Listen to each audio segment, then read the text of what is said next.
নমস্কার, আমার গল্প পাঠ আসরে আপনাকে স্বাগত জানাচ্ছি। পড়ে শোনাচ্ছি শরৎচন্দ্র চট্টোপাধ্যায়ের দর্পচূর্ণ গল্পটির তৃতীয় পর্ব।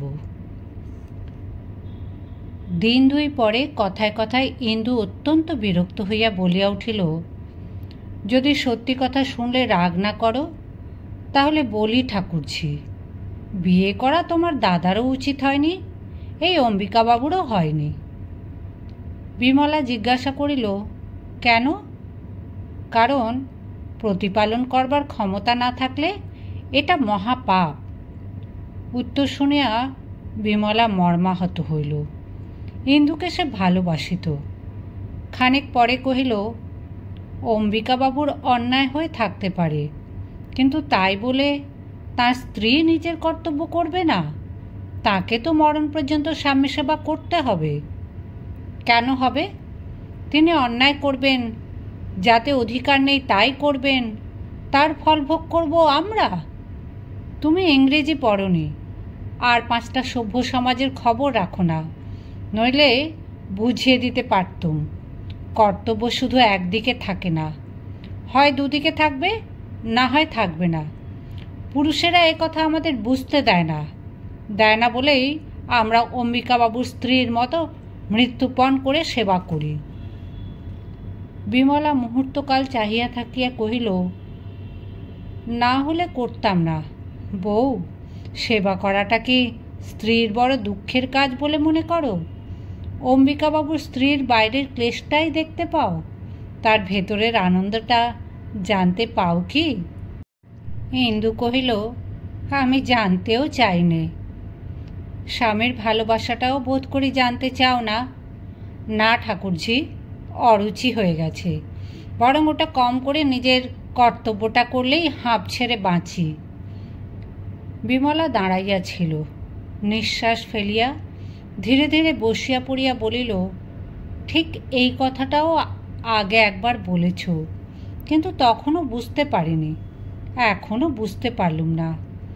আমার দাদা তার কর্তব্য করেন না? কি সে তা তুমিই জানো, অনেক বই পড়েছ, অনেক দেশের খবর জানো, তোমার সঙ্গে তর্ক করা সাজে না।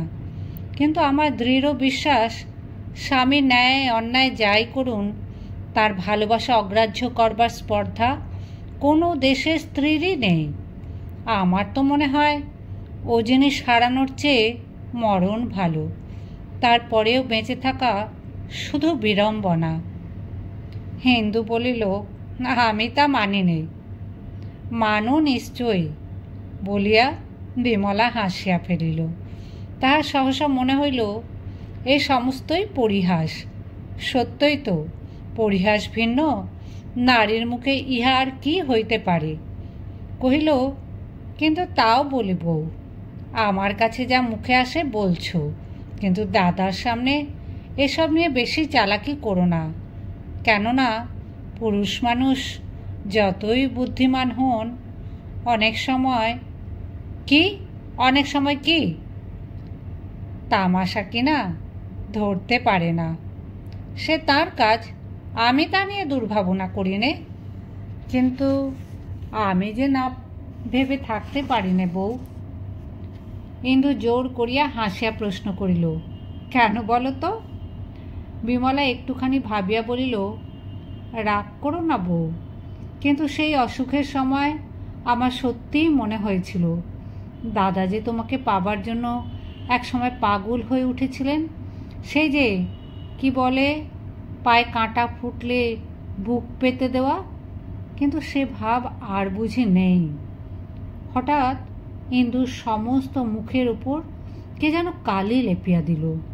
তারপরে সে জোর করিয়া শুকনো হাসি টানিয়া আনিয়া কহিল, তোমাকে সহস্র ধন্যবাদ ঠাকুরজি।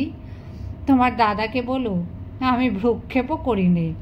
আর তুমিও ভালো করে বুঝো, আমার নিজের ভালো মন্দ নিজেই সামলাতে জানি, তা নিয়ে পরের মাথা গরম করাটাও আবশ্যক মনে করি নে। ফিরিয়া আসিয়া ইন্দু স্বামীর ঘরে ঢুকিয়াই প্রশ্ন করিল, আমি মেদিনীপুরে গেলে তোমার ব্যামো হয়েছিল? নরেন্দ্র খাতা হইতে মুখ তুলিয়া ধীরে ধীরে বলিল, না, ব্যায়ামও নয়, সেই ব্যথাটা। খরচ বাঁচাবার জন্য ঠাকুরজির ওখানে গিয়ে পড়েছিলে? স্ত্রীর এই অত্যন্ত কটু ইঙ্গিতে নরেন্দ্র খাতাটার উপর পুনর্বার ঝুঁকিয়া পড়িয়া কয়েক মুহূর্ত মৌন থাকিয়া মৃদু কণ্ঠে বলিল, বিমল এসে নিয়ে গিয়েছিল। কিন্তু আমি শুনতে পেলে বলে দিতুম, অক্ষমদের জন্যই হাসপাতাল সৃষ্টি হয়েছে, পরের ঘাড়ে না চড়ে সেইখানে যাওয়াই তাদের উচিত। নরেন্দ্র আর মুখ তুলিল না, একটি কথাও কহিল না। ইন্দু টান মারিয়া পর্দাটা সরাইয়া বাহির হইয়া গেল। ধাক্কা লাগিয়া একটা ক্ষুদ্র টিপাই ফুলদানিতে সমেত উল্টাইয়া পড়িল। সে ফিরিয়াও চাহিল না।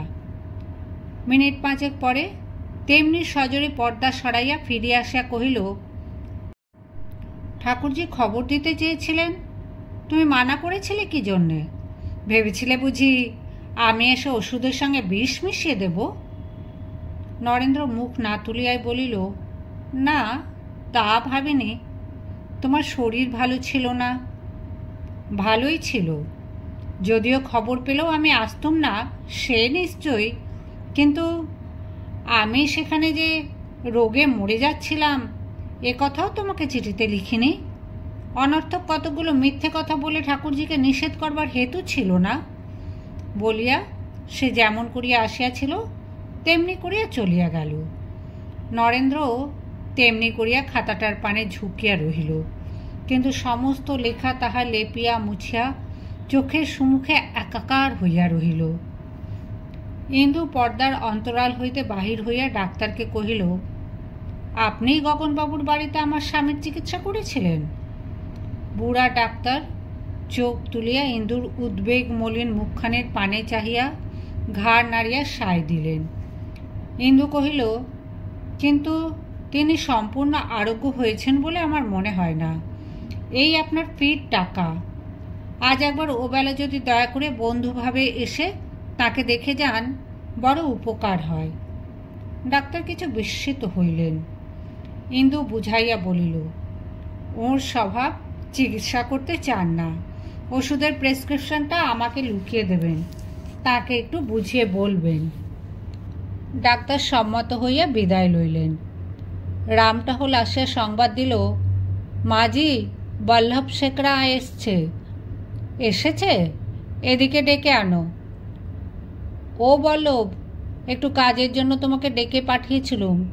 তুমি আমাদের বিশ্বাসী লোক। এই চুড়ি কগাছা বিক্রি করে দিতে হবে। বড় পুরনো ধরনের চুড়ি বাপু, আর পরা যায় না।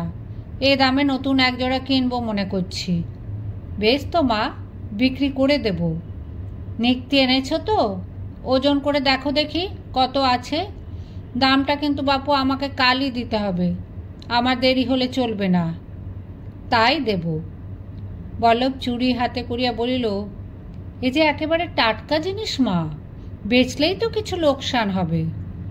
তা হোক বল্লভ, এ গরমটা আমার মনে ধরে না। আর এ সম্বন্ধে বাবুকে কোনো কথা বলো না। বাবুদের লুকাইয়া অলঙ্কার বেচা কেনার ইতিহাস বল্লভের অবিদিতে ছিল না। সে একটু হাসিয়া চুড়ি লইয়া গেল। ডাক্তারবাবু 5-7 শিশি ওষুধ খেলেন, কিন্তু বুকের ব্যথাটা তো গেল না। গেল না? কই, তিনি তো কিছু বলেন না। জানেন তো, ওই তার স্বভাব। কিন্তু আমি নিশ্চয়ই জানি একটু ব্যথা লেগেই আছে। তাছাড়া শরীর তো সারছে না। ডাক্তার চিন্তা করিয়া কহিলেন, দেখুন, আমারও সন্দেহ হয়, শুধু ওষুধে কিছু হবে না, একবার জল হাওয়া পরিবর্তন আবশ্যক। তাই কেন তাকে বলেন না? বলেছিলাম একদিন, তিনি কিন্তু প্রয়োজন মনে করেন না। ইন্দু রুষ্ট হইয়া বলিয়া ফেলিল, তিনি মনে না করলেই হবে। আপনি ডাক্তার, আপনি যা বলবেন তাই তো হওয়া চাই। বৃদ্ধ চিকিৎসক একটুখানি হাসিলেন। ইন্দু নিজের উত্তেজনায় লজ্জিত হইয়া বলিল, দেখুন, আমি বড় ব্যাকুল হয়ে পড়েছি, আপনি ওকে খুব ভয় দেখিয়ে দিন। ডাক্তার মাথা নাড়িয়া ধীরে ধীরে কহিলেন, এ সকল রোগে ভয় তো আছেই। ইন্দুর মুখ পাংশু হইয়া গেল। কহিল, সত্যি ভয় আছে? তাহার মুখের পানে চাহিয়া ডাক্তার সহসা জবাব দিতে পারিল না। ইন্দুর চোখে জল আসিয়া পড়িল। বলিল, আমি আপনার মেয়ের মতো ডাক্তারবাবু, আমাকে লুকোবেন না। কি হয়েছে খুলে বলুন। ঠিক যে কি হইয়াছে তাহা ডাক্তার নিজেও জানিতেন না। তিনি নানা রকম করিয়া যাহা কহিলেন তাহাতে ইন্দুর ভয় ঘুচিল না। সে ঘরে ফিরিয়া আসিয়া কাঁদিতে লাগিল। বিকেলবেলা নরেন্দ্র হাতের কলমটা রাখিয়া দিয়া খোলা জানালার বাহিরে চাহিয়াছিল। ইন্দু ঘরে ঢুকিয়া অদূরে একটা চৌকি টানিয়া লইয়া বসিল। নরেন্দ্র একবার মুখ ফিরাইয়া আবার সেই দিকেই চাহিয়া রহিল। কিছুদিন হইতে ইন্দু টাকা চাহে নাই। আজ সে যে কি জন্য আসিয়া বসিল তাহা নিশ্চয় অনুমান করিয়া তাহার বুকের ভেতরটা ঢিপ ঢিপ করিতে লাগিল।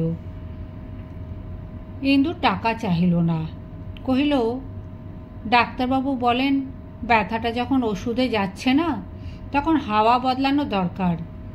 একবার কেন বেড়াতে যাও না? নরেন্দ্র বাস্তবিক চমকিয়া উঠিল। বহুদিন অজ্ঞাত বড় স্নেহের ধন যেন কোথায় লুকাইয়া তাহাকে ডাক দিল। ইন্দুর এই কণ্ঠস্বর সে তো ভুলিয়াই গিয়াছিল। তাই মুখ ফিরাইয়া হতবুদ্ধির মতো চাহিয়া ক্ষণকালের জন্য কি যেন মনে মনে খুঁজিয়া ফিরিতে লাগিল। ইন্দু কহিল, কি বলো? তাহলে কালি গুছিয়ে নিয়ে বেরিয়ে পড়া যাক। বেশি দূরে কাজ নেই, এই বদ্রীনাথের কাছে আমরা দুজন, কমলা আর ঝি। রামটহল পুরনো বিশ্বাসী লোক, বাড়িতেই থাক।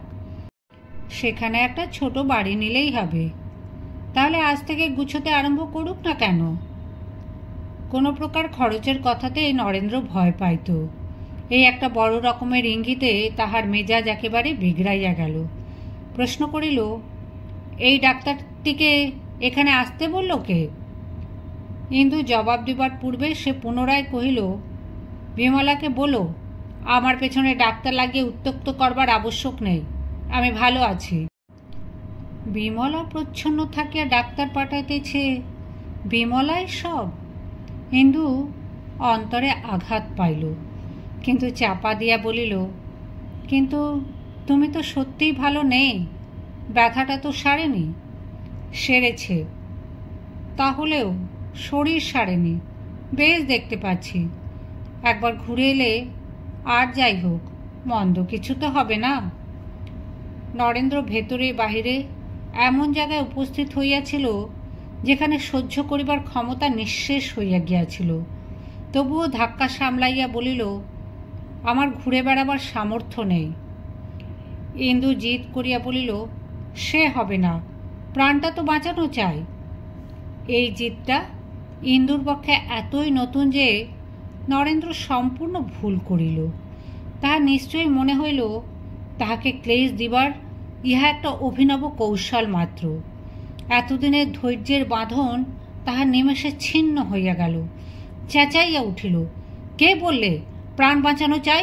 না, চাই না। তোমার পায়ে পড়ি ইন্দু, আমাকে রেহাই দাও, আমি নিঃশ্বাস ফেলে বাঁচি।